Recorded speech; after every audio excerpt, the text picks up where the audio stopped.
ज़्यादातर लोग जब इन रहस्यमयी कामों में लगे होते हैं, चाहे वो किसी भी तरह का ऑकल्ट हो, चाहे वो तंत्र मंत्र हो या सेटनिज़्म हो, ये चाहे किसी भी तरह का हो, लेकिन लोग ये कहकर जस्टिफाई करते हैं कि ये ठीक है क्योंकि हम इससे किसी को नुकसान थोड़ी पहुंचा रहे हैं। मतलब अगर मैं किसी का हाथ देखता हूँ तो ये किसी को नुकसान थोड़ी पहुंचा रहा हूँ। मैं लोगों का टैरो कार्ड जरूर देख रहा हूँ, लेकिन ये भी किसी को नुकसान नहीं पहुंचाता है। और मैं चाहे क्रिस्टल बॉल में भविष्य भी देखता हूँ, लेकिन मैं नुकसान नहीं पहुंचा रहा। जबकि सच्चाई ये है कि ये पहुंचाता है। सबसे पहले ये आप ही का नुकसान करता है। आप प्रभु के लिए बहुत महत्वपूर्ण हैं। और दूसरा नुकसान उसका होता है जिसके ऊपर आप वो मंत्र पढ़ रहे हैं। क्योंकि अगर आपको लगता है कि मैंने जिसके लिए हेक्सा बनाया उस पर मंत्र पढ़ा है और उसको कोई नुकसान नहीं हो रहा है, तो आप अभी नासमझ हैं। मुझे लगता है कि सब लोग अपनी तलवार लेकर के आज आए हैं यहाँ। क्योंकि अगर आप नहीं लाए हैं तो आज मैं आपके लिए एक वर्ड ऑफ विजडम दे रहा हूँ।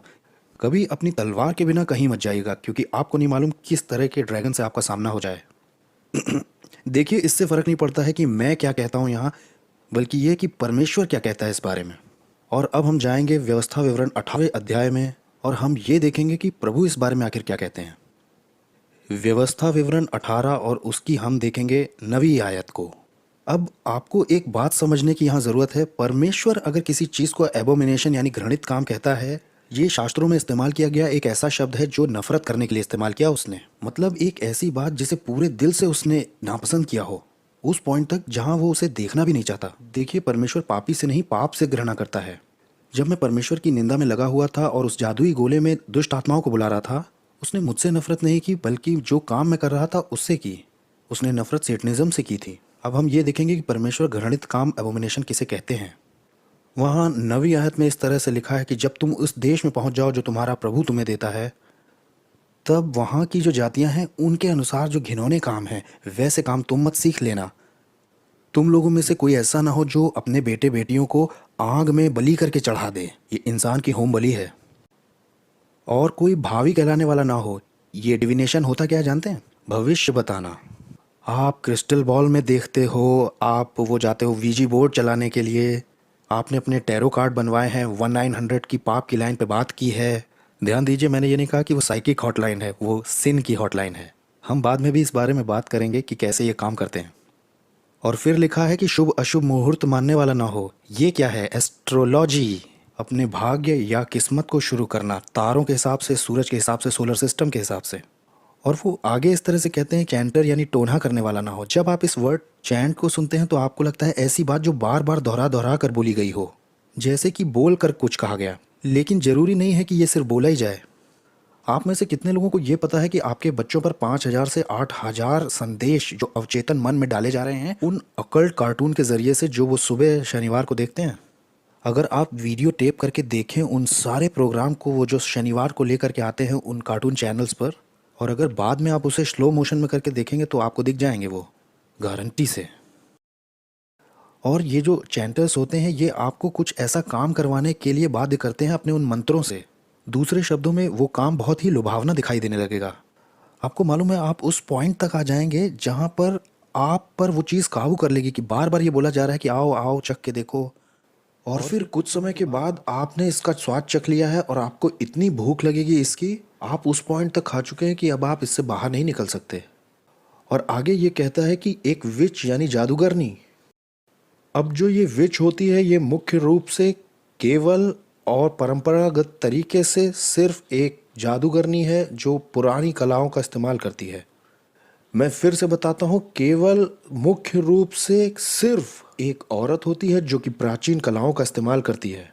ऐसा कभी कभार ही होता है कि किसी पुरुष को उनके इन क्रियाकलापों को देखने की इजाज़त मिली हो। और आगे कहा गया है बाजीगर के बारे में। अब ये बाजीगर क्या होते हैं?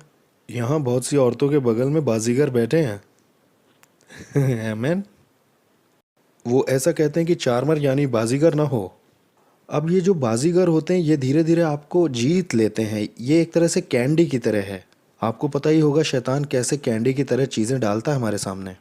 ये थोड़ा सा लो, ये चखने में अच्छा है, इसको खा के देखो, और लेने के लिए भी बार बार आते रहो, और लेने के लिए बार बार आओ, और जब तक फंस ना जाओ तब तक आते रहो। अब ये जो चार्म है ये एक तरह का चिन्ह भी हो सकता है या एक ज्वेलरी भी हो सकती है। कुछ चिन्ह मैं अभी आप लोगों को दिखाऊंगा, हो सकता है यहाँ पर भी कुछ औरतें पहन के बैठी हों। प्रेज गॉड, अब आप उनसे छूटने वाली हैं। और आगे ये इस तरह से कहता है कि ओझाओं के द्वारा आत्माओं से पूछने वाला ना हो। फेमिलियर स्पिरिट वो वाली दुष्ट आत्मा होती है जो आपसे बहुत ज़्यादा फेमिलियर है और आपको बहुत अच्छे से जानती है।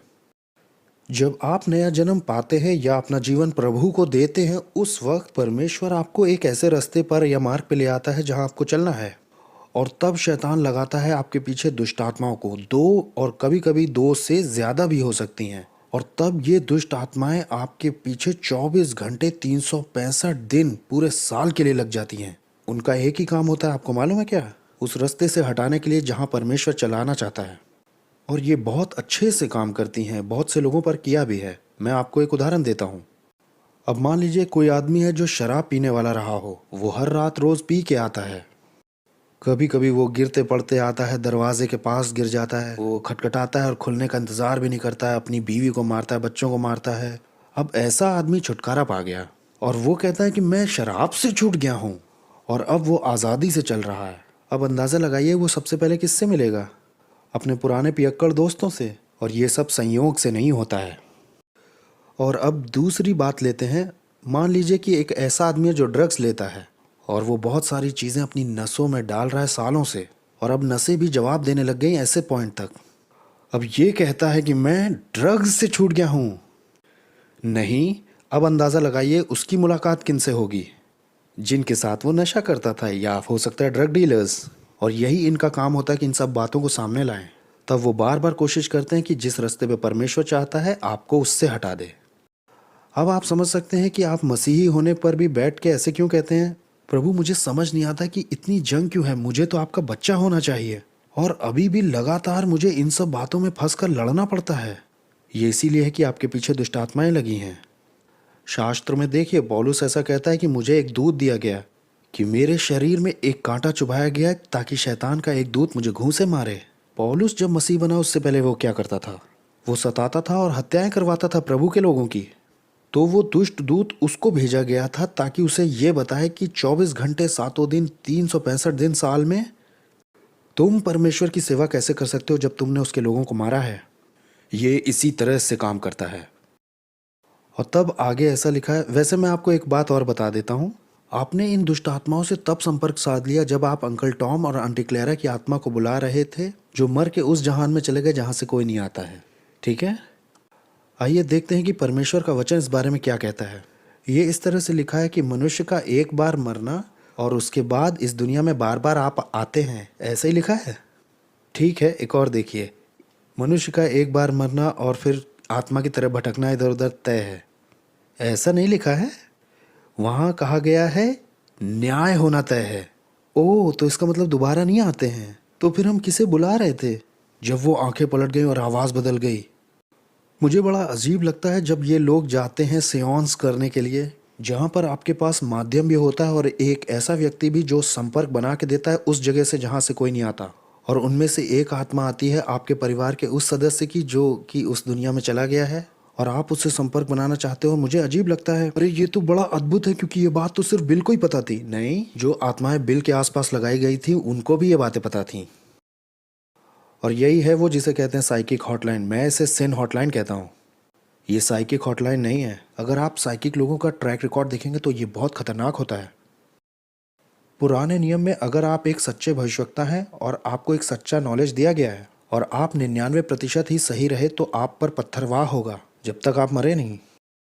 और यहाँ पर 1900 नंबर दिए हैं। मुझे अचंभा होता है, मैं टीवी पर देखा करता था 1900 नंबर में से आप कोई अपना निकाल सकते हो। मैं तो इसे हॉरोस्कोप राशिफल ही कहूँगा। वो राशिफल तो नहीं है, लेकिन आप यहाँ अपना हॉरोस्कोप निकाल सकते हैं और फिर आपके तारे सितारे क्या कहते हैं ये लोग बताएंगे आपके लिए तारों में क्या लिखा है।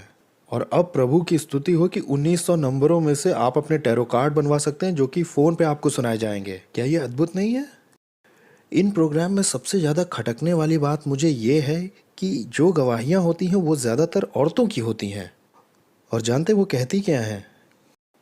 हो, मेरे साइकिक में ये निकला है कि मेरा बॉयफ्रेंड कहाँ पर है, वो अभी किसके साथ है और वो क्या कर रहा है।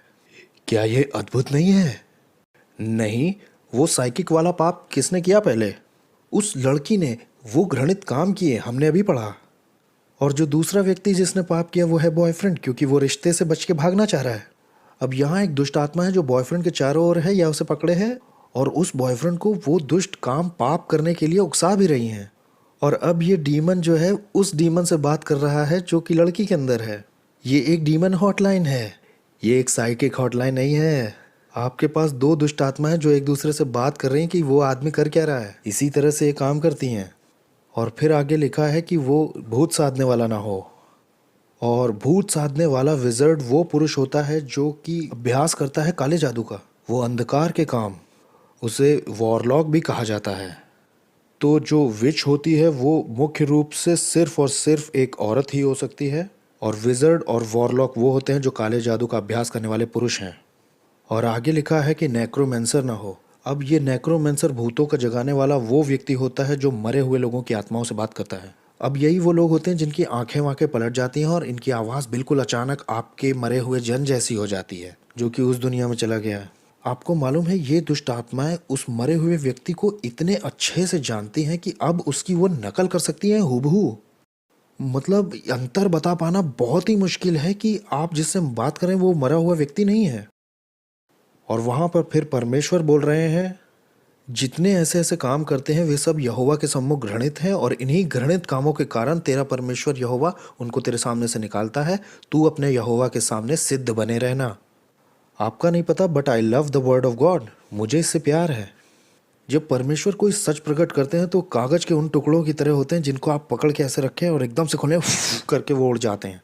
फिर आप देखते हैं कि लोगों की आंखें किस तरह से खुली। मैं आपको बताऊं, झूठ से समझौता हो सकता है, सच से बहस नहीं हो सकती। परमेश्वर का सच खुल जाने का मतलब है कि आंखों की रोशनी लौटाना ताकि आप देख सकें। जब मैं पैदा हुआ तो मुझे नहीं मालूम था मेरे खून के रिश्ते के माँ बाप कौन हैं। मेरे ब्लड पेरेंट्स के बारे में मुझे सिर्फ इतनी जानकारी है कि मेरे पिता एक पुलिसमैन थे और मेरी माँ नर्स थी। मैं आपको अपनी उम्र नहीं बताऊंगा, लेकिन मैं पैदा हुआ था 50s में, ठीक है, मतलब लेट 50s में। और उस वक्त बच्चे को गोद लेना कोई इतना बड़ा काम नहीं होता था, इतने पेपर वगैरह नहीं भरवाए जाते थे जितने कि आज भरते हैं। उस वक्त बहुत आसान था, आपने डॉक्टर से बात की, डॉक्टर ने हॉस्पिटल से बात की और बस ये सब हो जाता था। अगर आपका नाम वहाँ ऊपर लिस्ट में चढ़ा दिया गया है तो आपको वो बेबी मिल जाएगा। और मेरे जो पेरेंट्स थे वो बहुत आशीषित थे। मैं एक ऐसे परिवार में गोद लिया गया, मेरा मतलब है कि परमेश्वर की ही योजना थी ये, निश्चय। और जो मेरे पिता थे वो ही मेरी दुनिया थे। वो साइकोलॉजी के प्रोफेसर थे हैवी एजुकेशन डिपार्टमेंट में, जो कि नॉर्थ वेस्ट ओक्लाहोमा यूनिवर्सिटी कहलाती है। और जो मेरी माँ थी वो एक टीचर भी थी। लेकिन जब मैं सेव्ड हुआ हूँ उसके बाद परमेश्वर ने मुझे बहुत सारी चीज़ों को दिखाया है। वैसे मैं 2 फरवरी 1978 को सेव हुआ था, और तब प्रभु ने मुझे दिखाया कि मेरी पुरानी पीढ़ियों में जादू टोना हुआ है। और मैं ऐसा इसलिए कह रहा हूँ क्योंकि बच्चा होने पर मेरा जो बचपन था वो बहुत ही सामान्य तरह का था। बस सिर्फ एक चीज़ थी, और वो ये था कि मैं बच्चों के साथ जो चाहता था वो उनके साथ घट भी जाता था। कोई बड़ी बात नहीं, बस छोटी छोटी चीज़ें, जैसे बच्चों का साइकिल से गिर जाना और उन्हें खरोच लग जाना। लेकिन वो तब होता था जब मैं चाहता था हो जाए। मैं सोचता था ये तो बड़ा कूल है, ये तो एक वरदान है, और मैं बस इससे मज़े लेता था। और मैं जैसे जैसे बड़ा हो रहा था मेरा जो आकर्षण था वो बढ़ता जा रहा था जादू के लिए और ऑकल्ट के लिए, और ये जो तंत्र मंत्र की कला होती इसमें भी। मुझे बहुत पसंद था विज़र्ड ऑफ लॉ, वो जब भी टीवी पर आता था मैं उसे ही देखा करता था। और जब मैं छोटा था तो मुझे ये हॉरर मूवीज़ बहुत अच्छी लगती थी, और मैं जानता हूँ कि यहाँ पे भी कुछ लोग ऐसे होंगे जिन्हें अभी भी पसंद है। और मेरी पसंदीदा मूवीज़ थी फ्रैंकेनस्टाइन, ड्रैकुला और वेयरवॉल्फ। वेयरवॉल्फ तो मुझे बहुत ज़्यादा डराते थे। और मैं बच्चा था, मेरे शरीर पर कोई बाल नहीं थे, लेकिन होते तो सब खड़े हो जाते, लेकिन हाँ अब आ गए हैं। और मैं ऐसा बच्चा था जो कि रात में ही ये सब देखता था, और जब टीवी बंद करता तो उसकी रोशनी बंद होने से पहले बेड में घुस जाता। हाँ, आप समझ रहे हैं ना। और आप बस अपने कानों को ढक लेते हैं और सुनने की कोशिश करते हैं कि क्या कोई चीज़ आसपास बोल तो नहीं रही है कुछ। और ये बड़ा रोमांचित करता था। और हमारे बच्चे भी आजकल ऐसे ही हैं, वो कहेंगे कि उन्हें डरना पसंद नहीं, लेकिन वो डरते हैं। और यही सब तो आजकल चलन में है। ये चलन में इतना ज़्यादा है कि वो लोग इससे बड़ा पसंद करते हैं हॉन्टेड हाउस में जाना। हॉन्टेड हाउस में होता ही क्या है, ये हॉलोवीन में खड़े किए जाते हैं और जेसीस टाइप के लोग उसे खड़ा करवाते हैं, ये तो पता ही होगा। वो डरना चलन में है, इसीलिए वो वहाँ जाते हैं क्योंकि डरने में मज़ा आता है।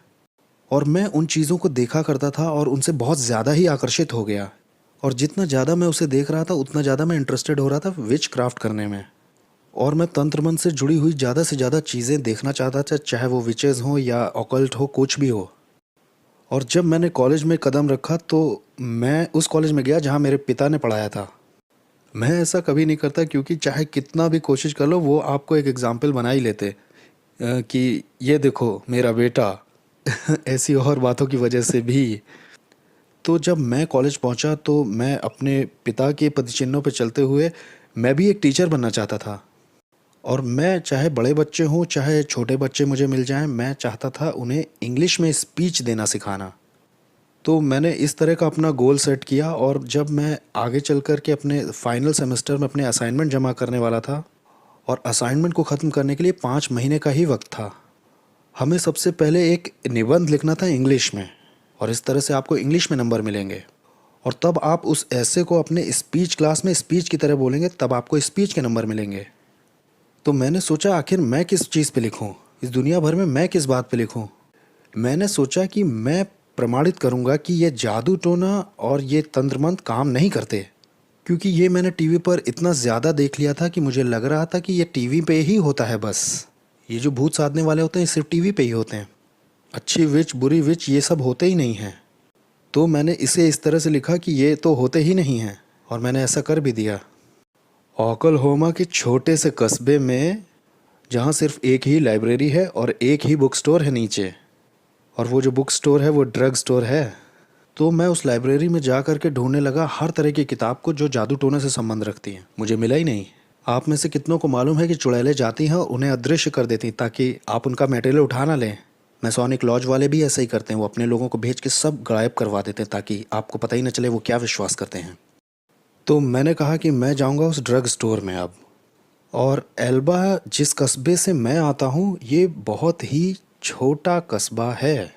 मेरा मतलब है कि वहाँ पर सब लोग एक दूसरे को जानते हैं और सबको एक दूसरे की गतिविधियाँ भी मालूम हैं। तो मैं इस ड्रग स्टोर के अंदर गया और मैंने बहुत धीरे से पूछा, जादू टोने पे कुछ किताबें हैं? वो बोला क्या?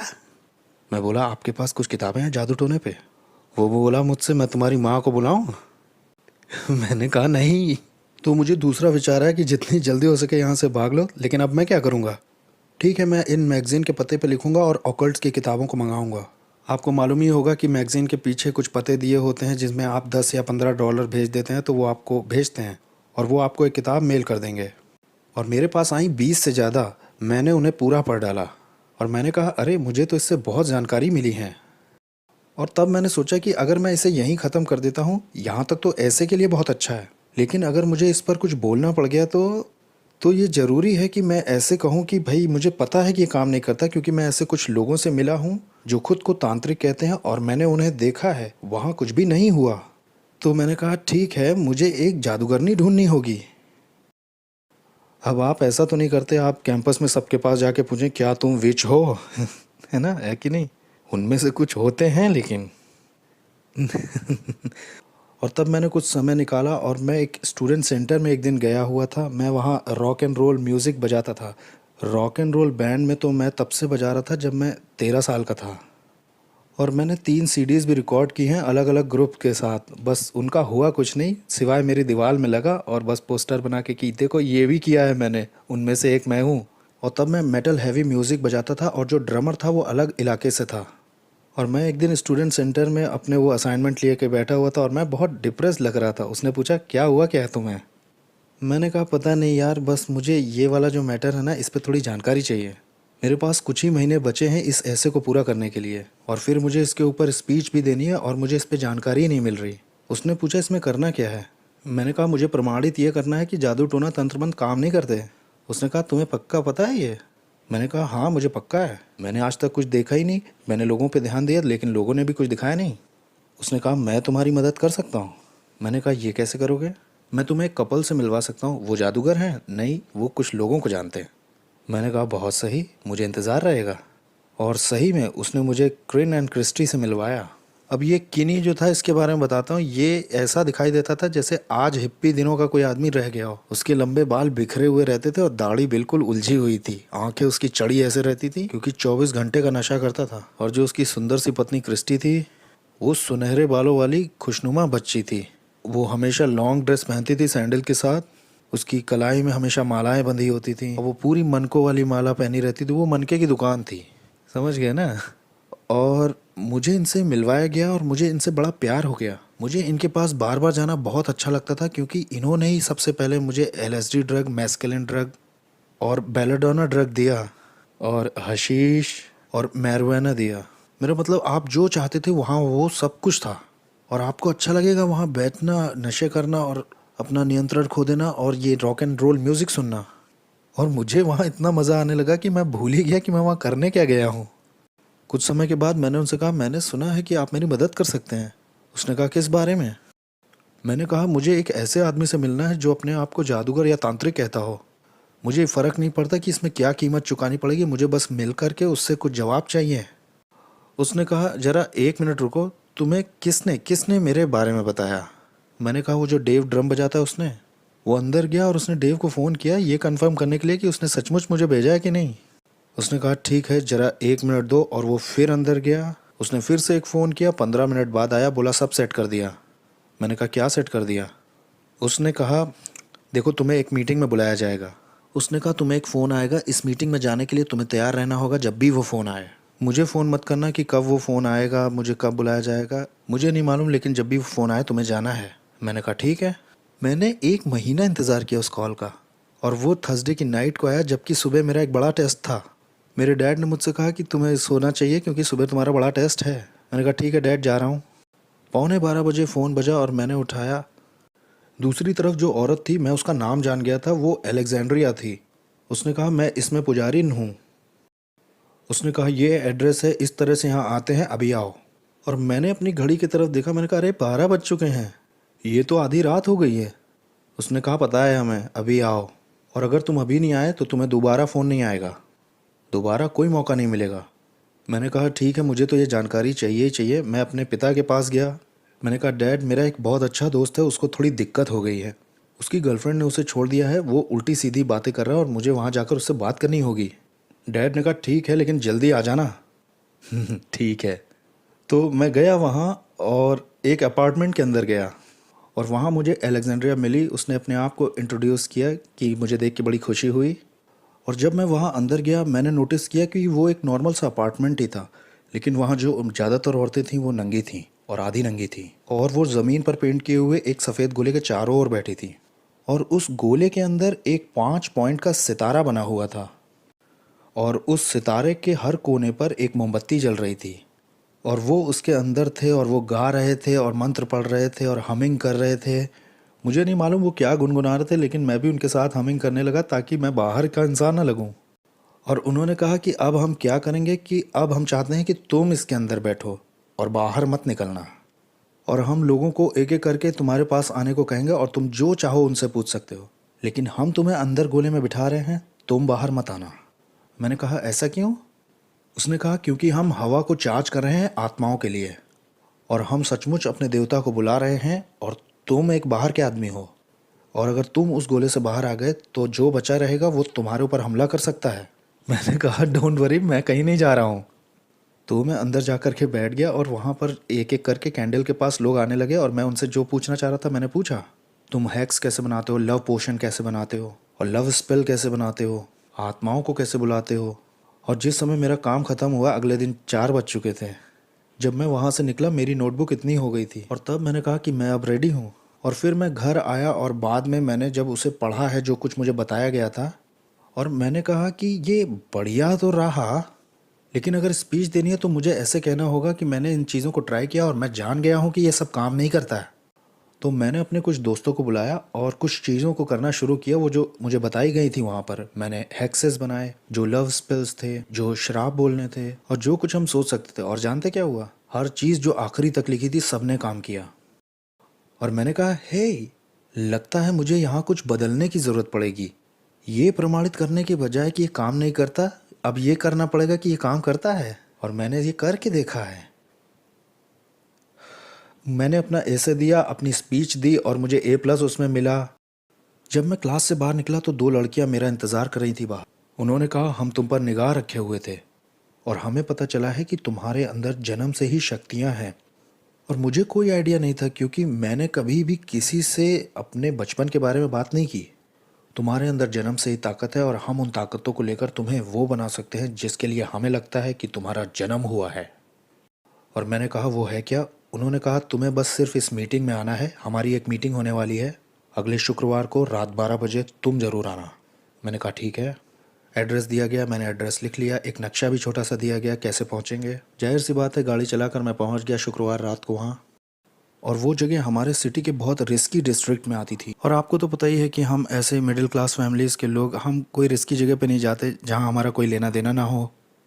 और हम लोग गाड़ी चला रहे थे और थोड़ी देर के बाद अचानक मैंने एक टर्न में कोने पे रोकी और मैंने उस घर को पहचाना, वो हमारे पुराने बायोलॉजी टीचर का घर था। और जब गाड़ी लगाने के बाद मैं बाहर निकला, दरवाजे पे गया तो मैंने सोचा ये गलत घर में आ गया हूँ मैं। और मैंने दरवाज़ा खटखटाया, मुझे शौक लग गया जब वो दरवाजे पे आए और वो काला लबादा पहने थे, काली मोमबत्ती पकड़े थे, और उन्होंने कहा कि भाई तुमसे मिलके बड़ा अच्छा लग रहा है स्टीफन, अंदर आओ, हम तुम्हारा इंतज़ार कर रहे थे। और फिर पीछे से पुराने स्कूल के बायोलॉजी टीचर भी आ गए। मैंने कहा आप भी? वो बोले हाँ। और जानते, मैं ज़मीन पर बने हुए उस गोले को ढूंढ रहा था और मैं काफ़ी रिलैक्स हुआ कि ज़मीन पर किसी तरह का कोई गोला नहीं बना हुआ है और लोगों ने कपड़े भी पहने हैं। मैंने बड़ा कंफर्टेबल महसूस किया वहाँ। बस एक छोटा सा अंतर ये था कि राइट हैंड साइड पर जो दीवार थी उस पर एक काला क्रॉस लटका हुआ था उल्टा। और जब हम हॉल की तरफ आगे को जा रहे थे तो दोनों तरफ दीवारों के कुछ तस्वीरें बनी थी, वो नरक की तस्वीरें थीं, जैसे डीमंस लोगों को भाला लेकर के नरक की आग में डाले जा रहे हैं और इसी तरह की चीज़ें। मैंने वो सब देख के कहा आप लोग डेविल वर्शिपर्स हैं? उन्होंने कहा हाँ, हमें पता है सच्ची ताकत है कहाँ। और मैंने कहा ओह। और फिर उन्होंने कहा कि मैं तुम्हें किसी से मिलवाना चाहता हूँ। और पीछे से एक आदमी चलता हुआ है, वो 6 फुट 2 इंच का होगा, पतला, अपने सर पे हुड चढ़ा रखा था और काले रोब पहन रखा था, एक काली कैंडल भी पकड़े था। वो आया और उसने कहा कि मैं माइकल हूँ। और माइकल बोला तुमसे मिलके बहुत खुशी हुई, हम तुम में बहुत इंटरेस्टेड थे और बहुत सावधानी से तुम पे नज़र रखे हुए थे, यहाँ तक कि हम तुम्हारे बारे में कुछ ऐसी बातें जानते हैं जो तुम्हें लगता है कि हमें नहीं पता। और इस बात से मैं और निश्चिंत हो गया। और फिर उसने मेरी तरफ देखा और कहा मुझे लगता है तुम वो खून बन सकते हो जिसे हम ढूंढ रहे हैं। अब मैं आपको कुछ बताता हूँ। आप कुछ लोगों से मिले हो जिन्होंने काले कपड़े पहने हैं, काली कैंडल पकड़े हैं और वो डेविल वर्शिपर हैं, आपको मालूम है, और वो कह रहे हैं कि हम ऐसा खून चाहते हैं जो आपका है। सबसे पहले जो बात दिमाग में आएगी, ओ माय गॉड, ये तो मेरा ही बलिदान करेंगे। लेकिन ऐसा था नहीं। वो शायद समझ गया, उसने कहा नहीं नहीं ऐसा नहीं है, हमारा एक लीडर है जो ग्रोटो के लिए जा रहा है। ग्रोटो जो होता है जादू टोना में एक कॉवेंस होते हैं और ये 13 जवान लड़कियां होती हैं, मतलब बूढ़ी भी हो सकती हैं, लेकिन 13 औरतें होती हैं और इनके ऊपर एक महायाजिका होती है। और सेटनिज्म में एक ग्रोटोज होते हैं जिसमें आदमी और औरतों की संख्या निर्धारित नहीं होती है, ये मिक्स होते हैं, और इनके ऊपर हाई प्रीस्ट और हाई प्रीस्टेस होती हैं रूल करने के लिए। उसने कहा कि उसे वेस्ट कोस्ट के ग्रोटोस को संभालने जाना है और उसे अपनी जगह पे किसी और की ज़रूरत है, और उन्हें लगा कि मैं उस जगह पर हो सकता हूँ, मतलब मुझ में वो बात है। और उन्होंने मुझसे कहा कि वो चाहते हैं कि मैं उनकी मीटिंग्स में आता रहूं, और मैंने 6 महीने तक ऐसा किया। और मेरे हाई स्कूल के जो बायोलॉजी टीचर थे वही मेरे मेंटर बन गए। उन्होंने हर चीज़ सिखाई जो मुझे जानने की ज़रूरत थी। और थोड़ा ही और समय बीता होगा और मैं बिल्कुल इसमें अंदर तक चला गया। मेरा मतलब है उन लोगों ने मुझे बहुत वेलकम महसूस कराया, बहुत कंफर्टेबल महसूस कराया। मेरा मतलब है उनके हाथ और बाहें खुली हुई थी मेरे लिए। और आप उनकी टेबल पे जाते हैं और लाइंस बनी हुई हैं कोकीन की, वहाँ मैस्कुलिन की लाइन है, हेरोइन की लाइन है, आप जो कल्पना कर सकते हो सब कुछ वहाँ टेबल पे था। और उन्होंने कहा जो भी चाहिए वो ले सकते हो। और उन्होंने दूसरी तरफ दिखाया, वहाँ औरतों की लाइन लगी हुई थी सोफे पे। उन्होंने कहा अगर ये चाहते हो तो बस उंगली दिखाओ उस लड़की की तरफ और हम तुम्हारे साथ उसे पीछे भेज देंगे। वैसे मैं सेटनिस्ट के चारों ओर रहने पर नशे में नहीं होना चाहता था। वैसे मैं औरतों के मामले में बहुत शर्मिला हूँ, तो ये मेरे लिए थोड़ा काम नहीं किया। मैंने कहा नहीं, बस मैं खड़े रह के देखूंगा कि तुम लोग करते क्या हो। तो मैंने वैसा ही किया और जो कुछ वो मुझे सिखाते थे मैंने उसे बहुत जल्दी सीख लिया। और फिर एक रात वो कुछ बलिदान चढ़ाने के बारे में बात करने लगे। मैंने उनकी तरफ देखा, मैंने सोचा मुझे इस बारे में कुछ पता क्यों नहीं है। जब मैं छोटा था मुझे संडे स्कूल खींच के लाते थे जब बच्चा था मैं, और मैं उन बच्चों में हुआ करता था जो कार से उतरते ही 2 रास्ते जो चर्च की तरफ जाते हैं और गाड़ी लगाने के बाद जो अपनी एड़ियों को धंसा देते ज़मीन पे और खींच के लाए जाते हैं। और मुझे यीशु के बारे में मालूम था क्योंकि मैंने यीशु के बारे में संडे स्कूल में पढ़ा था, यीशु और मेमना, यीशु और बच्चे और वो वाली बातें सारी। मुझे बस नहीं पता था कि वो कौन है, उसने किया क्या, और उसने जो किया ये मेरे लिए किया। और अंदर से जैसे किसी आवाज़ ने कहा हो कि नहीं, ये लोग बस तुम्हारे लिए नहीं हैं। और मैं वहाँ से चलने के लिए मुड़ा और 69 के आखिर की बात है। और मैं कभी भूलूंगा नहीं, माइकल ने मुझे मेरे कंधे से पकड़ के पलटाया और अपनी ठंडी काली आंखों से कहा कि मुझे मालूम है तुम लौटोगे। मैंने कहा मुझे नहीं लगता है। सितंबर 1970 में मैं कुछ लाइटिंग कर रहा था स्टेज के लिए। क्लास के बाद जो कॉलेज ड्रामा होते हैं उसके लिए मैं स्टेज की लाइटिंग वगैरह कर देता था। मैं वहाँ लाइटिंग कर रहा था ऊपर चढ़ के उस प्ले के लिए जो इस वीकेंड में होने वाला था वहाँ। और एक लड़का दौड़ते हुए आया सामने के दरवाजे से। उसने कहा, हे क्या तुमने न्यूज़ सुनी, कोई बूढ़ा आदमी मार दिया गया है हिट एंड रन में। और मैं नीचे झुका, मैंने कहा क्या? हाँ, अभी रेडियो में बताया कि एक बूढ़ा आदमी था साइकिल से और कोई आया जवान उसको टक्कर मार दी कार से और कोई उसे पकड़ भी नहीं पा रहा, वो भाग गया, हिट एंड रन हो गया। और जो सबसे पहली बात दिमाग में आई कि ये उसके साथ होना ही चाहिए था। वो सड़क पे बूढ़ा आदमी साइकिल के साथ आखिर गया ही क्यों? और जिस तरफ मेरा ध्यान नहीं गया वो ये बात थी कि मेरे पिताजी अपनी क्लास के बाद रिलैक्स होने के लिए अपनी साइकिल और अपनी कमर की मशीन लेके जाते थे आधा किलोमीटर बाहर शहर के। और वहाँ हमारे एक दोस्त थे और उनका एक सब्जियों का बगीचा था और मेरे पिताजी को वहाँ जाना अच्छा लगता था। और लगभग बस 5 मिनट बाद मुझे एक पेजर आया जो मेरे पिता के एक बहुत अच्छे दोस्त का था। और उन्होंने कहा कि तुम्हें घर आना चाहिए, मुझे लगता है ये तुम्हारे पिता थे, क्या तुमने न्यूज़ सुनी है, क्योंकि हमें उनकी मशीन और साइकिल नहीं मिली है। मैंने कहा हाँ मैंने सुना। उन्होंने कहा तुम बस घर आ जाओ, हम बस पहचान के लिए इंतज़ार कर रहे हैं। तो मैं अपनी कार में बैठा और मैं जल्दी से घर आ गया। जब मैं घर आया सारे परिवार के लोग, सारे दोस्त, सारे पड़ोसी खड़े थे घर के चारों ओर। मेरे पिता के एक दोस्त आए, उन्होंने मुझे कस के गले लगाया और कहा कि हम प्रार्थना करते हैं कि ये जॉब ना निकले, लेकिन शायद है वही, हम बस इंतज़ार कर रहे हैं। और बस 5 ही मिनट बाद हाईवे पेट्रोल ने फ़ोन किया और पहचान दे दी कि हाँ वो मेरे ही पिता थे जो मारे गए थे। जिस आदमी ने उन्हें मारा था हिट एंड रन में, वो थोड़े ही समय पहले पागल खाने से बाहर निकला था। वो सोडोमी केस में अपने लॉयर से मिलकर के लौट रहा था और पूरी तरह से पिए हुए था। 100 मील प्रति घंटे की रफ्तार से मेरे पिता को पीछे से साइकिल पे टक्कर मार दी और वो तुरंत ही मर गए। फ्यूनरल के बाद जो अच्छे लोग थे उनके पास बस इतना ही कहने को था, शायद यही परमेश्वर की मर्जी थी। परमेश्वर को ज़रूरत थी शायद तुम्हारे पिता को कुछ बुरे से बचाने की, कुछ स्पेशल है उनके लिए हेवन में। आपको मालूम है मुझे इनसे कोई राहत नहीं मिली और इन्होंने मुझे और गुस्से से भर दिया। और मैंने कहा अगर ईश्वर ऐसा होता है जो मेरे पिता को धरती से उठा ले तो मेरा अब उससे कोई नाता नहीं। और मैं मुड़ा और मैंने घोषणा कर दी कि मैं किसी तरह के चर्च से कोई नाता नहीं रखूँगा। मेरा कोई भी संबंध नहीं है किसी भी ईश्वर के साथ। मुझे मालूम है असली ताकत कहाँ है और मैं उन्हीं लोग के पास वापस जा कर के ज्वाइन कर रहा हूँ। उन्होंने मुझसे कहा कि तुम्हें शैतान के चर्च में एक एप्लीकेशन भेजनी होगी। मैंने उसे भेज दिया जो कि सेंट फ्रांसिस्को कैलिफोर्निया में है, जिसे एंटोन सेंडोर लेवे चलाता था। अब ये जो एप्लीकेशन थी ये टैक्स फॉर्म से ज़्यादा बड़ी थी। इसमें लगभग 25-30 पेज थे और जिसमें वो सब कुछ जानना चाहते थे, यहाँ तक कि आप किसके साथ शारीरिक संबंध बनाना चाहते हो ये भी। आप ये सब लिख के भेज देते हो, उसके बाद 4 से 6 हफ्ते वो रुकने को कहते हैं। फिर वो रिप्लाई करते हैं कि वो आपको चर्च में ले रहे हैं या नहीं ले रहे हैं। मैंने कहा ठीक है, मैं 4-6 हफ्ते वेट करूँगा।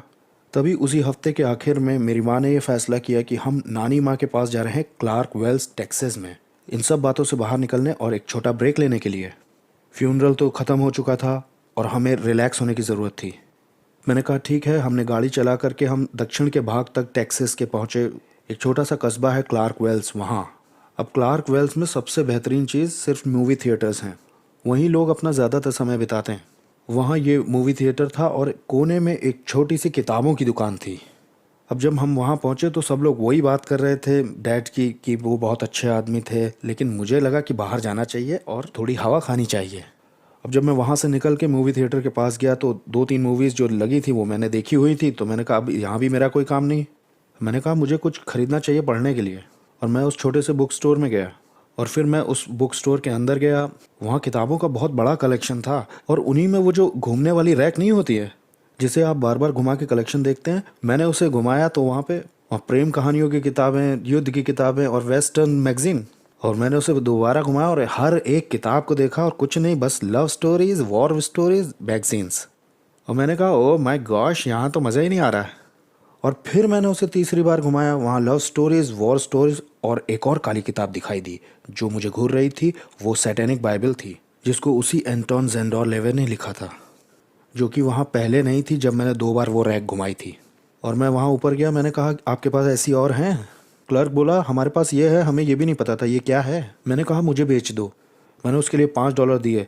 जब मैं घर आया मैंने उसे पूरी पढ़ लिया और ये भी कोशिश की कि कुछ चीज़ें याद कर लूँ। उस वक्त जो मेरी गर्लफ्रेंड थी मैंने उसे भी ये बात शेयर की थी और उसने कहा अरे बहुत बढ़िया, मैं भी तो इन्हीं बातों पे यकीन करती आई हूँ। मैंने कहा वेरी कूल। मैंने कहा जब मैं हाई प्रीस्ट बन जाऊँगा तो तुम्हें भी ले आऊँगा और हाई प्रीस्टेस बनाऊँगा। वो बोली ये भी बढ़िया रहेगा। और जब मैं एल्वा में लौट आया था, ज़्यादा समय नहीं बीता था, बस 1 हफ्ता ही हुआ होगा, मेरे मेल बॉक्स में एक लेटर आया चर्च की तरफ से, जो कि उनकी तरफ से एक जवाब था। अब ना ही सिर्फ मुझे चर्च में एक्सेप्ट कर लिया गया था, बल्कि माइकल और उसके ग्रुप का रेफरल देने की वजह से हाई प्रीस्ट का पद भी उस जगह के लिए दिया गया। और यही मैंने किया। अगले 7.5 साल तक उनको ओक्लाहोमा में आगे बढ़ाया और फिर हमने सब कुछ किया। मेरा मतलब है हमने दुष्ट आत्माओं को बुलाकर बाहर भेजा, वो जो हम चाहते थे हो जाए वो। सेटनिज्म में जो सेटनिस्ट होते हैं वो खुद कुछ नहीं करते हैं, वो सिर्फ आत्माओं का आवाहन करके सब कुछ करवाते हैं। अब मैं आपको एक घटना बताता हूँ। मुझे लगता है कि इसे बताने की बड़ी ज़रूरत है, क्योंकि अगर आप नया जन्म पाए विश्वासी हैं, आत्मा से भरे हुए हैं, तो आपको जानना होगा कि यीशु का नाम कितना सामर्थी है। आपको पता है यीशु का लहू बहुत सामर्थी है। हम एक दिन आत्माओं को बुला रहे थे और कारण ये था कि हमारे यहाँ एक जवान लड़की आई थी जो कि विच थी और उसने कहा नीचे एक औरत है जो कि क्रिश्चियन है और वो हमको धमका रही है कि वो हमें एक्सपोज कर देगी, हमारा जो पूरा ग्रुप है उसे। अब मैंने कहा हमारे पास पुलिस डिपार्टमेंट, शेरिफ डिपार्टमेंट अपना ही है सब, हमें कोई प्रॉब्लम नहीं है इसमें। नहीं नहीं, उसने कहा है वो मेरी माँ को बता देगी। मैंने कहा ओह हम ये नहीं कर पाएंगे। उसने कहा नहीं, मेरी माँ को अगर पता चलेगा तो वो मुझे ये सब छुड़वा देगी। मैंने कहा ओह ठीक है, तुम क्या चाहती हो कि हम करें? उसने कहा चलो उसे थोड़ा नुकसान पहुँचाते हैं, एक हैक्स बनाते हैं, बहुत बड़ा नहीं छोटा सा बनाते हैं। ओह ताकि कुछ भेज दें उसके पीछे और कुछ हो जाए तो उसे भी पता चले कि हम भी कुछ हैं। उसने कहा हाँ। मैंने कहा ठीक है, इतना तो कर सकते हैं हम। तो हमने एक गोला बनाया और खड़े हो गए और हमने अश्तोरेत नाम के एक आत्मा को बुलाया। अब ये थोड़ी ऊंची श्रेणी की दुष्ट आत्मा मानी जाती है। और उसी कमरे के कोने में एक बादल दिखाई देने लगा जो कि नारंगी रंग का था। और जैसे ही वो दिखाई दिया उस बादल में से एक चेहरा भी प्रकट होने लग गया। और ज़रा अंदाज़ा लगाइए कि किसका चेहरा था वो? भेड़िए जैसे आदमी का, जिससे मैं अपने जीवन में सबसे ज़्यादा डरता था। तो मैं तो वहाँ ऐसे बैठा रहा कि लोगों को लगे कि भाई ये तो बड़ा कूल है, there is nothing wrong with me. मैं अपने लोगों के सामने डरा हुआ नहीं दिखना चाहता था। वो जो मेरे ही अनुयायी थे, तो खैर वो जो बादल बनने लग गया था, हमने उसे बताया कि जो हम करवाना चाह रहे थे, हमने भेज दिया उसे और वो चला भी गया। हम 5 मिनट बाद उस सर्किल से बाहर आ गए। सब लोग बात करने लगे, अच्छा टाइम था, मीटिंग ओवर करते हैं। और अचानक से वही नारंगी बादल फिर से उस कमरे के कोने में दिखाई देने लगा। और जैसे मैंने देखा, मैंने कहा गोले के अंदर चलो सब लोग जल्दी। हम लोग उसमें खड़े हो गए और वो नारंगी बादल फिर आया। और अब ये चीज़ बहुत ज़्यादा नाराज़ थी, मतलब बहुत गुस्से में। और उसने मुझसे इतना ऑडिबली बोला है कि जैसे मेरी आवाज़ आपको सुनाई दे रही है। उसने कहा दोबारा मुझे कभी किसी क्रिश्चियन के पास मत भेजना। और ये है पावर मैं आपको बता रहा हूँ, उसके ऊपर ज़रूर यीशु का खून लगा हुआ होगा। पक्का यीशु के ही खून में ढकी हुई थी वो। अब या तो उसने अपना घर अनॉइंट किया था या स्वर्गदूत थे सुरक्षा देने वाले, जो भी था। और मुझे लगता है कि यही मेरा सबसे बड़ा टर्निंग पॉइंट था। और अब मैं वहाँ बैठ के ये सोच रहा था कि यार हमें लगता है हम कंट्रोल में होने चाहिए या हमारे पास ताकत है, और यहाँ एक डीमन आकर के कहता है कि क्रिश्चियंस के पास मत भेजा करो। ये आखिर हो क्या रहा है? फिर एक के बाद एक बातें और होती गई और फिर ऐसा हुआ कि दरअसल मेरी माँ ने मुझे पीके कैंसस में भेज दिया था मेरे अंकल आंटी के पास, क्योंकि उन्हें लगा था कि वो मुझे थोड़ा घटा बढ़ा के आगे बढ़ने में मदद करेंगे। और उन्होंने कोशिश की और मैंने हर कदम पर विद्रोह किया। मैं अपने आप ही कुछ चीज़ों को कर रहा था जबकि मैं उनके यहाँ रह रहा था। प्रेज़ गॉड कि मेरी आंटी के साथ अब मेरे बहुत अच्छे ताल्लुकात हैं, क्योंकि वो मेरी दूसरी माँ की तरह हैं। उन्होंने मेरे लिए बहुत कुछ किया है, लेकिन मैंने बगावत की, हर कदम पर मैंने बगावत की। अब मुझे उसका अफसोस है। तो मैंने कहा कि अब मैं शादी करूंगा उस हाई प्रीस्टेस से, इससे मेरे पास यहाँ से निकलने का एक कारण होगा। अकेले ये सब प्रैक्टिस करने में मज़ा नहीं आएगा, किसी के साथ करते हैं। तो मैंने उससे शादी की, उसे पीका लेके आया, वहाँ से निकल गया और फिर अपना अपार्टमेंट ले लिया। हम अपनी प्रैक्टिस अपने आप ही करते थे, हम दोबारा किसी ग्रुप का हिस्सा नहीं बने, हमने प्रैक्टिस जारी रखी। और फिर एक के बाद बहुत सारी चीज़ें और हुई। और एक पॉइंट ऐसा है कि जब मैं कोई जॉब कर नहीं पा रहा था, सारी जॉब जो मैं कर रहा था वो सब खत्म हो रही थी, गिरी जा रही थी। मैंने कहा कि ये हो क्या रहा है मेरे साथ। और जो हमारा घर था वो बस गिरवी होने जा रहा था, बिल्कुल बंद होने के कगार पे था। हम पैसे के बिना और बिल्कुल कंगाल थे, हमारे पास कुछ नहीं था। और एक दिन सुबह सुबह लगभग 3 बजे के करीब मैंने ये फैसला किया कि मेरी पत्नी बस सोने ही गई थी, मैं कुर्सी पे बैठा हुआ था और मैंने कहा कि बस हो गया, ख़त्म हो गया ये। और मैंने बंदूक निकाली और उसमें देखा उसके चैम्बर में 2 गोलियां थी। मैंने कहा अब बस एक तो मैं मार ही लूँगा, और मैंने उसे अपने सिर में लगाया। मैंने कहा बस हो गया और मैं अपने आप को महिमा में पहुंचा दूंगा। अब आपको ये समझना चाहिए कि सेटनिज़्म में 3 डिनोमिनेशन हैं। पहला जो डिनोमिनेशन है वो ये मानता है कि अगर तुम एक अच्छे सेटनिस्ट हो और जो उसने कहा है वो तुमने किया है, तो जब तुम मरते हो तो तुम्हारा दोबारा जन्म होगा, तुम कोई और बनोगे और दोबारा ज़िंदगी जियोगे। तो मेरा थोड़ा अलग था। और जो दूसरा डिनोमिनेशन है वो ये मानता है कि अगर तुम एक अच्छे सेटनिस्ट हो और तुम मरते हो तो तुम नर्क में जाकर जलोगे नहीं, तड़पाए नहीं जाओगे, बल्कि जो पाप तुमने शरीर में सबसे ज़्यादा एंजॉय किया है वो तुम यहाँ 1000 गुना जब भी आओगे करने पाओगे। ओके। और जो थर्ड डिनोमिनेशन है, जिसका मतलब मैं मेंबर था, उनका विश्वास था आर्मगेडन की बैटल होगी और परमेश्वर को शैतान हरा देगा, उसके सिंहासन पे बैठेगा, और अगर तुम एक अच्छे सेटनिस्ट हो तो तुम उसके साथ होगे, तुम्हें राज्य मिलेगा, और यही वो चाहते हैं। और मैंने सोचा कि मैं अपने आप को मार दूंगा और यहाँ से निकल जाऊंगा, और जब भी मैं पहुँचूंगा तो मेरा सम्मान होगा। तो मैं उस बंदूक को देख रहा था और बस सर में लगाने ही जा रहा था, और मुझे फ्लैशबैक्स आने लग गए। मेरा एक दोस्त था जिसके साथ 3.5 साल मैंने नाइट शिफ्ट में काम किया था। पीका में मैंने मेंटली रिटार्डेड बच्चों के बीच में काम भी किया था, और मैंने लगभग 3 साढ़े 3 साल उसके साथ नाइट शिफ्ट में काम किया था। और उसने मुझे एक किताब दी थी जिसका नाम था सेटियन सेलर, माइक वोंके की। और मैंने उस किताब को 2 ही दिन में पढ़ डाला था, मैं उसे नीचे ही नहीं रख पाया, और मैंने बैठ के 2 रात में ही उसे ख़त्म कर दिया। मैंने कहा कि तुम्हारी ज़िंदगी में नर्क खुल गया ऐसा लग रहा है, लेकिन ये आदमी बाहर निकल आया है। अब मैं कोई क्रिश्चियन नहीं बनूंगा जैसे ये बन गया, लेकिन ये संभव है कि मैं भी बाहर निकल आऊँ। शैतान एकजुट ऑकल्ट वालों से ये ज़रूर बोलता है कि तुम अंदर तो आ गए हो लेकिन कभी बाहर नहीं निकल सकते। तो जब मैंने वो किताब पढ़ी तो मुझ में थोड़ी बहुत उम्मीद आने लगी। यहाँ तक कि जिस दोस्त ने मुझे वो किताब दी थी वो भी एक सदर्न कैलिफोर्निया में ग्रुप था, उसमें इन्वॉल्व था। वो जानवरों की बलि करते थे, आदमियों की बलि की थी, यहाँ तक कि अपहरण भी बच्चों का किया था। और वो अब क्राइस्ट इज़ द आंसर नाम के ग्रुप का हिस्सा था, जो कि उसी गर्मी में टोपेका में आए थे। तो मेरी उससे बात होती थी, और मैंने सोचा कि उस रात उस सुबह मैं उसे फ़ोन करूँगा और उसे धन्यवाद दूंगा मेरा दोस्त बनने के लिए, क्योंकि वही एक ऐसा इंसान था जिसने मुझ तक पहुँचने की कोशिश की थी। और मैंने उसे फ़ोन किया। पहली बार में उसने उठाया नहीं, फिर भी कुछ मुझसे कहता रहा कि दोबारा करो। खैर उसने फ़ोन उठा लिया। मैंने कहा कि मैं इस दुनिया से जा रहा हूँ बस, और तुम्हें धन्यवाद देना चाहता हूँ दोस्ती के लिए हमारी। मैंने कहा एक अजीब सी बात मेरे साथ हो रही है, मुझे लग रहा है जैसे कोई हाथ मुझ तक पहुँचने की कोशिश कर रहा हो, और मुझे बताओ कि ये क्या है, क्योंकि ये मेरा आखिरी मौका है। उसने कहा भाई तुम्हें ऐसा करने का कोई हक नहीं है, और दूसरी तरफ से उसने रोना शुरू कर दिया और कहा लोग तुम्हारे लिए पिछले 7 साल से प्रार्थना कर रहे हैं, और यहाँ तक कि जब तुम अपने दोस्तों के साथ नीचे दुष्ट आत्माएं बुलाते थे अपनी माँ के घर में, वहाँ तुम्हारी माँ अपने बेडरूम में तुम्हारी आत्मा के लिए घुटने टिकाकर प्रार्थना करती थी। मैंने कहा हाँ। उसने कहा क्या तुम्हारी मेरी दोस्ती तुम्हारे लिए कुछ मैटर करती है? मैंने कहा हाँ, पूरी दुनिया में तुम ही तो मेरे एक दोस्त हो। मेरे कहने से अपनी गन नीचे करो और कुछ मत करो। मैं एक फ़ोन करके एक मीटिंग अरेंज करना हो कल सुबह की ही। मेरे 2 दोस्त हैं। मैंने कहा किस तरह के दोस्त?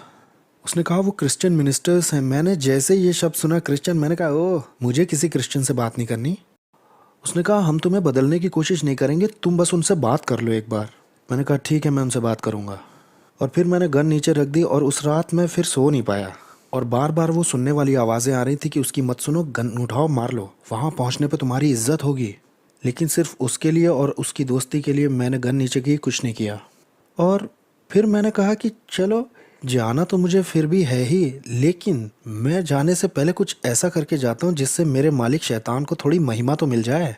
और जब कल मैं उस चर्च के अंदर जाऊँगा और मैं उन दोनों क्रिश्चियन मिनिस्टर को बिल्कुल संदेह में डाल दूंगा कि वो क्या विश्वास करते हैं, और मैं उनका विश्वास हिला के अपने विश्वास में ले आऊँगा उन्हें। और ऐसा सोच के मैं गया। तो मैं उस चर्च के अंदर गया। लेकिन उससे पहले जैसे वो हल्क होगन अपने आप को बिल्कुल पंप कर लेता ना, ऐसे पंप हो के मैं अपनी सैटेनिक बाइबल लेके गया था, और मैंने उसमें ऐसे निशान लगाए हुए थे कि उन्हें 1 मील दूर से ही पढ़ा जा सकता था। ऐसे भी देखी होंगी ना आपने बाइबल, और मैंने सब लिखा हुआ था क्योंकि मुझे मालूम था वो वचन से ही बात करेंगे, और मुझे बिल्कुल तैयार रहना था। और मैं चर्च के अंदर गया, और दीवारें तो मैंने खड़ी करी रखी थी। उस पहले आदमी ने आकर के मुझे गले लगाया, और मैं ऐसे खड़ा था, मैं तुम्हें गले नहीं लगा रहा हूँ। और तभी दूसरा मिनिस्टर आया, उसने अपना हाथ मेरे हाथ में मिला करके मुझे देख के कहा, praise God brother, I love you so much. परमेश्वर भी तुम्हें बहुत प्यार करते हैं। क्या तुम्हें ये मालूम है कि तुमने पिछले 7.5 साल में कितना प्यार खोया है उसका? और अगर वो कुछ और कहता तो मैं तैयार था। जब उसने ये बोला तो मैंने कहा है। मैं समझ ही नहीं पाया कि वो था क्या। और उसने मुझे एक किताब में से दिखाया, और अगर आपको ये मौका मिले तो इस किताब को लीजिए, मेरी गारंटी है इससे आपको आशीष मिलेगी। The 3 wills of God, Leslie Brotherhead. The 3 wills of God, Leslie Brotherhead ने लिखी है। और इस किताब में ध्यान दीजिएगा जरा, परमेश्वर की मुख्यतः 3 इच्छाएं होती हैं। पहली है इंटेंशनल विल, जिसका मतलब है कि आप पैदा हुए हैं एक उद्देश्य के साथ और परमेश्वर आपको एक रास्ता दिखाता है जिस पे वो चाहता है आप जीवन भर चलें। ओके। दूसरी जो है वो है सर्कमस्टेंशियल विल, जिसका मतलब है कि अपने फ्लैश में मेरे पास ये चुनाव है कि मैं चाहूँ तो उस रास्ते को छोड़ सकता हूँ, और मैं थोड़ी देर के लिए इधर जाऊँगा, थोड़ी देर के लिए उधर जाऊँगा, और बाद में अपने रास्ते पे आ जाऊँगा। या परिस्थितियाँ आएंगी बाहरी शक्तियों या किसी और वजह से, और टेम्परेली आपके साथ होकर के आपको उस रास्ते से हटा देंगी। लेकिन परमेश्वर के पास एक और इच्छा है जिसे उसकी अल्टीमेट इच्छा कहते हैं, और जिसका मतलब है कि चाहे जो भी हुआ हो, जो भी परिस्थिति हो, जो भी शारीरिक कारण हो, लेकिन परमेश्वर आखिर में आपको रास्ते पे ले आएगा। और उसने मुझे ये दिखाया कि ये परमेश्वर की इंटेंशनल इच्छा नहीं थी कि मेरे पिता को इस तरह से वहाँ से उठा लिया जाए, और ये कि शैतान ने उस पाप में पड़े हुए व्यक्ति का इस्तेमाल किया मेरे पिता को मारने के लिए और मुझे प्रभु से हटा देने के लिए, ताकि मेरे टैलेंट से उसका उद्देश्य पूरा हो, और आखिर में पलट के मुझे भी नाश कर दे आखिर में। और भाइयों और मेरे, मैं आपको यहाँ कुछ बताना चाहता हूँ। मेरा वजन 250 पाउंड से 255 पाउंड रहता था, और मैंने प्रोफेशनल रेसलिंग की 3-3.5 साल, और मैं फ्लैश में तो उससे नहीं लड़ सकता था। अगर शैतान उस कमरे में आ जाता तो मैं उसका गला चीर देता, इतना गुस्से में था मैं। इतने लंबे अरसे तक मुझसे झूठ बोला गया। मैंने अपनी सैटेनिक बाइबल लेकर के फेंकी, और वो जो डीमन रिंग पहने था वो भी उतार के फेंक दी। मैंने कहा कि मैं अब ये नहीं करना चाहता, ये तो झूठ है। उसने कहा अब तुम करोगे क्या? मैंने कहा मैं नहीं जानता, शायद मेरा कॉन्ट्रैक्ट ख़राब निकल गया और मैं अब किसी काम का नहीं रह गया, मुझे नहीं मालूम। मैं बस मैं अकेला ही रहूँगा अब। उसने कहा नहीं, यीशु को तुम्हारी ज़रूरत है। मैंने कहा थोड़ी बहुत होगी। उसने कहा नहीं, उसे बहुत ज़रूरत है तुम्हारी। उसने कहा जब तुम शैतान के थे तो शैतान के थे, लेकिन जब यीशु के हो तो वो तुम्हारा इस्तेमाल करेगा जब तक तुम चाहो कि तुम्हारा इस्तेमाल होता रहे, जब तक तुम खुले रह के काम करना। मैंने कहा वेल, मुझे नहीं मालूम। उसने कहा कभी प्रभु से बात की है? मैंने कहा नहीं, सदियाँ बीत गई हैं। उसने कहा आज करना चाहोगे? मैंने कहा मुझे पता ही नहीं कैसे करते हैं। उसने कहा ऐसे बात करो जैसे तुम्हारे डैड हैं। ठीक है। मैं नीचे हुआ और पहली बार ज़िंदगी में मैंने अपने घुटने टेके चर्च के अंदर, और ये माइलस्टोन था क्योंकि मैं हाई प्रीस्ट था, लोग मेरे सामने झुका करते थे, लेकिन मैं झुका हूँ, मतलब बहुत बड़ी बात। और मैं अपने घुटने पे आया, मैंने कहा प्रभु मुझे नहीं मालूम कि कहाँ से शुरू करूँ, क्या बात करूँ। मैंने जो कुछ किया मैं उसके लिए माफ़ी मांगता हूँ, जो कुछ शैतान के लिए किया वो भी मैं छोड़ता हूँ। और उन्होंने मुझसे बताया कि तुम हवा में उठ गए थे, तुम आधा इंच अपने घुटनों पर हवा में लेविटेट कर गए। मैं समझा नहीं पाऊंगा, लेकिन कोई बहुत बुरी चीज़ मेरे सीने को फाड़ के बाहर निकली और मैं झटके से नीचे गिरा, और मैं ज़िंदगी में पहली बार खाली था। और उसने कहा अब यीशु मसीह को अपने दिल में प्रभु की तरह बुलाओ, और मैंने वैसा किया। मैंने कहा आज से आप मेरे मालिक बन जाइए, और मुझे लगा कि अब ये पूरा हो गया, ख़त्म। और मैं बहुत फुल महसूस कर रहा था, मैं बड़ा खुश भी था और आनंद मेरे अंदर था। मैं खड़ा हुआ और उसने कहा अब तुम्हें परमेश्वर की सामत की ज़रूरत है, अब तुम्हें पवित्र आत्मा की सामत की आवश्यकता है, क्योंकि तुम जिस चीज़ में थे उसमें हथियारों के साथ शैतान वापस आएगा ज़रूर। और मैंने पूछा ये क्या है? और मालूम है, प्रेज़ गॉड, मैं नहीं जानता कितने मिनिस्टर आज ऐसा करते हैं। उसने अगले 2.5 घंटे लिए और हर एक स्क्रिप्चर पवित्र आत्मा के विषय में पढ़ा। वो कौन है, वो क्या करता है, कैसे करता है, और तुम्हें क्यों ज़रूरत है उसकी। और उसने मेरी तरफ देखा, कहा तुम्हें चाहिए? मैंने कहा अरे मुझे सब कुछ चाहिए, मैंने 7 साल इन चीज़ों को मिस किया है, मुझे तो सब कुछ चाहिए। भाइयों बहनों, मुझे 2 झटके एक ही दिन लगे। मैं सेव हुआ और पवित्र आत्मा भी उसी दिन मिला। और उन्होंने मुझे एक बाइबल दी, क्योंकि मैं सच के लिए बहुत ही ज़्यादा भूखा था। 7 साल बिता दिए थे, लेकिन सच नहीं मालूम था मुझे, और मैं बस इंतज़ार नहीं कर पा रहा था। मैंने अपने दोस्त को गले लगा लिया और पूरे रास्ते हम बस प्रभु के बारे में बात करते हुए आए, और इस बारे में कि मैं कैसा महसूस कर रहा हूँ। मैंने कहा मैं आशा करता हूँ ये आज की फीलिंग नहीं है जो कल चली जाएगी और मैं फिर पुराने जीवन में लौट जाऊँगा। उसने कहा नहीं, तुम आज मर गए हो, तुम मर चुके हो और तुम नई सृष्टि हो, और यही है जिसमें तुम्हें अब चलना है। और मैं बताने के लिए इंतज़ार नहीं कर पा रहा था। और जानते सबसे पहले मुझे किसको बताना था? मेरी सेटनिस्ट पत्नी को। और मैं दरवाजे की तरफ दौड़ के गया। दरवाजे पे मिली वो मुझे, और मैं उसे बताने के लिए बिल्कुल तैयार था। और उसने मेरी तरफ देखा और कहा, तुम वहाँ गए और हो गया, तुम अब उन क्रिश्चियंस में से हो ना। और मैंने ऊपर देख के कहा, प्रभु ये क्या है। और प्रेज गॉड, आई मीन परमेश्वर उस रिश्ते को ख़त्म होने के कगार तक ले आए। कितने लोग ये जानते हैं कि अगर रिलेशनशिप सेम स्पिरिट में नहीं है तो ये काम नहीं करेगी काम। आप मिसेस राइट मिस्टर राइट को नहीं ढूंढते हो, आप जानते हो मिस्टर राइट कौन है, ठीक है ना। और 1972 में एक चीज़ जो हमें देखने को मिली, वो मेरी पोजीशन की वजह से जो चर्च में थी उनके, जो कि एक पैम्फलेट थी जो उस सैटेनिक चर्च से भेजी गई थी, जिसे क्लोवेनहूफ 2 कहते हैं। ये क्लोवेनहूफ 2 एक ब्लैक पैम्फलेट होती है।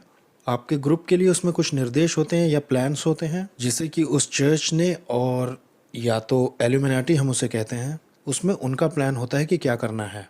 अब आपको ये समझना है कि एल्यूमिनाटी और सैटेनिस्ट, आपको लगता है कि स्पिरिचुअल बीइंग होते हैं बहुत ताकतवर, जो कि पूरी तरह से झूठ भी नहीं है, क्योंकि ये एल्यूमिनाटी उन स्पिरिचुअल बीइंग से पजेस तो वो होते ही हैं, ओके। और उन्होंने कहा कि उन्होंने पैम्फलेट भेजी हुई है, और मैंने ये पैम्फलेट देखी 72 में, और उस पैम्फलेट में 12 कदम थे इनके प्लान के, कि अमेरिका ले लिया जाएगा 1984 में ही। वो ठीक जॉर्ज ऑरवेल की बुक 1984 के हिसाब से चल रहे थे। ये 1984 में नहीं हो पाया, इसका एक कारण था क्योंकि उसमें 3 पॉइंट वो पूरे नहीं कर पाए। उनमें से सबसे पहला ये था कि वो तेल की एक झूठी कमी को प्रदर्शित करेंगे। 1973 में हुआ था, याद है किसी को, कि भाई सब गैस ख़त्म हो गई है, अब नहीं है, और हमारे पास बहुत कमी है, और अचानक और प्लेन्स ने समुद्र के ऊपर टैंक्स का पता लगा लिया था, उससे वो पूरा नहीं हुआ। और जो दूसरा पॉइंट था वो था मेसन डिक्सन लाइन पर जो फूड क्रॉप्स था उसे वो बर्बाद नहीं कर सके, क्योंकि अगर वो हो गया होता तो फूड चेन बिल्कुल टूट जाती और जो खाने पीने के सामान के स्टोर हैं वो बिल्कुल बंद हो जाते। और तीसरा जो पॉइंट है वो अमेरिका के सारे मेजर इवेंजलिस्ट जितने हैं उन सब की हत्याएं करवा देना। जितने भी बड़े इवेंजलिस्ट थे उन्हें सबको मारना था। ये सैटेनिक चर्च से भेजे गए थे। और मुझे याद है बिली ग्रैहम ने ऐसा कहा था सालों सालों पहले कि उन्हें लगता है इतने समय में सबसे ज़्यादा खतरा इस वक्त है उनकी जान पर। ये उन्होंने टीवी क्रूसेड पे कहा था, और ये इसलिए नहीं हो पाया क्योंकि परमेश्वर की आत्मा की सामर्थ उन लोगों के ऊपर थी, प्रोटेक्शन थी वहाँ। जब उन्हें लगा कि वो फिजिकली नहीं कर पाएंगे तो उन्होंने वहाँ प्रोस्टिट्यूट्स को भेजा और उन्हें संभोग में फंसाने की कोशिश की। मिनिस्टर को नहीं मार सकते तो मिनिस्ट्री तो ख़त्म कर दें। जिम बेकर और जिमी स्वैगर जैसे दर्जनों लोगों को मैं जानता हूँ कि निशाना बनाया गया और वो सफल हुए। ये सब निशाने पर थे और इनकी मिनिस्ट्री बर्बाद हो गई। और उनमें से एक प्लान ऐसा भी कहता है, हम अपनी घुसपैठ करेंगे मीडिया में और एजुकेशन सिस्टम में। हम ऐसा करेंगे कि बुराई अच्छी लगने लगेगी। हम जवान लड़के लड़कियों के दिमाग पर कब्जा कर लेंगे और उसे बंद कर देंगे। और हम उनके अंदर शैतान के और लूसीफेरियन सिद्धांत को भर देंगे, अपना धर्म ज्ञान और अपनी विचारधारा डाल देंगे। हम एक बच्चे को लेंगे, उसके अंदर ये सब डाल के उसे बड़ा करेंगे, और जब वो बड़ा होगा तो वो अपनी जनरेशन से दूसरी जनरेशन में यही चीज़ें दे के चला जाएगा। वही अपने बचपन की बातों को दूसरे के बचपन में डाल देगा, और ये तब तक चलेगा जब तक हम हर एक के दिमाग को कब्जा न कर लें। और आज रात हम ये देखेंगे कि वो कौन से कदम उठा रहे हैं ये करने के लिए। उन्होंने इसका एक रास्ता भी निकाल लिया है कि बुराई अच्छी दिखाई दे और हम उससे बंधे चले जाएं। बहुत सारी चीज़ें ऐसी हैं जिनको हम देखते तो हैं लेकिन सिर्फ सरफेस लेवल पर ही देखते हैं, और अभी तो ये बहुत मासूम सी दिखाई देती है। कितने लोगों को ये मालूम है कि शैतान कभी भी सामने से नहीं आता, वो हमेशा पीछे से आता है ताकि उसका पर्दा ना खुल जाए। वो हमेशा चाहता है कि आप सामने कुछ देखते रहें और वो पीछे से अंदर घुस जाए आपके जीवन में, और इसी तरह से उसका सिस्टम काम करता है। और अगर वो आपको किसी चीज़ के बारे में डरा ले गया तो समझो कि उसका कंट्रोल हो गया। वो डर से कंट्रोल करता है।